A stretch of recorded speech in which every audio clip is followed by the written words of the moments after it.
সবেমাত্র প্রসেশনটা যাওয়া শুরু করেছে, ঠাকুর আনতে যাচ্ছে। অনেকটা পথ যেতে হবে, প্রায় 1.5 কিলোমিটারের মতন পথ।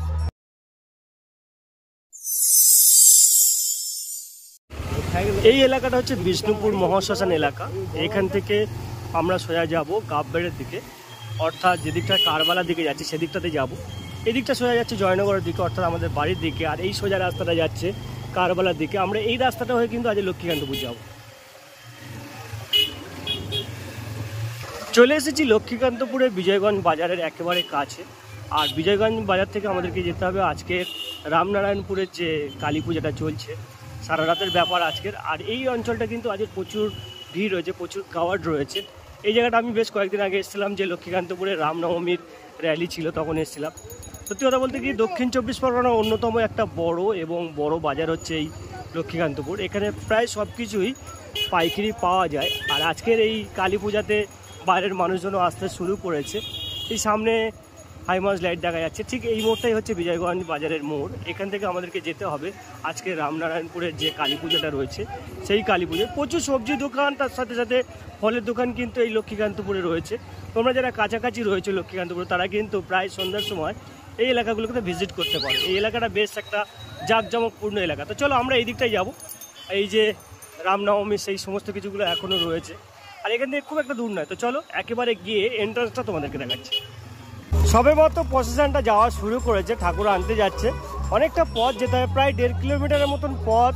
যাওয়ার পর ঠাকুর নিয়ে সেখান থেকে ঠাকুর ফিরবে, এবং ঠাকুর ফিরতে ফিরতে কিন্তু অনেক রাত হয়ে যাবে। এই অংশটা হলো রামনারায়ণপুরের যে কালী পূজা হচ্ছে, অর্থাৎ রক্ষা কালী পূজা হচ্ছে, তার একেবারে সামনের অংশ। ঠিক সামনেই রয়েছে কালী মায়ের যে আজকের মণ্ডপ, সেটি। ঠাকুর এসে গেছে, অনেকটা পথ ঠাকুর আনার পর সেই ঠাকুরকে এখন ভালোভাবে সাজানোর যে প্রসেসটা রয়েছে সেটা চলছে। ঠাকুরের যে মাল্যদান এবং ঠাকুরের যে রূপদান, রূপের মধ্যে যা কিছু খামতি রয়েছে, কমিটির সমস্ত মানুষরা কিন্তু সেগুলোকে কমপ্লিট করছে। তো চলো প্রথমে তোমাদেরকে ঠাকুর যে কমপ্লিট করার প্রসেস রয়েছে, অর্থাৎ ঠাকুর যে সাজানোর ব্যাপারটা রয়েছে সেটা তোমাদেরকে দেখাই।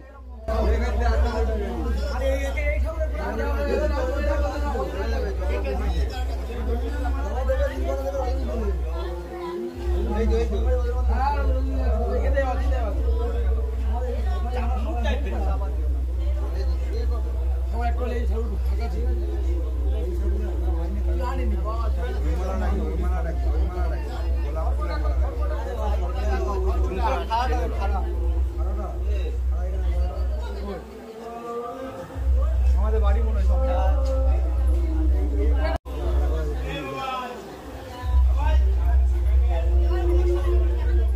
ছেড়ে না, 12টা বাজে পূজা ফুলের জন্য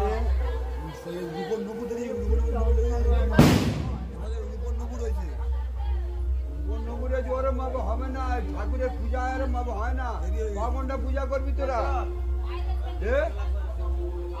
পূজা কখনটা করবি? এত রাত করে। হ্যালো, কোথায়?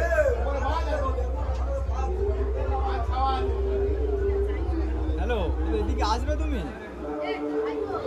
বলছি ওকে বলো না, ওই খাড়া আছে আর চাঁদমালাটা আছে ভিতরে, আর শুকনো সিঁড়ি দাও। কমিটির সকল ছেলেদের জন্য এবং গ্রামবাসীদের জন্য, অর্থাৎ যখন ঠাকুর বিসর্জন হবে সেই বিনোদনের জন্য একটা মিউজিক সিস্টেম করা হয়েছে।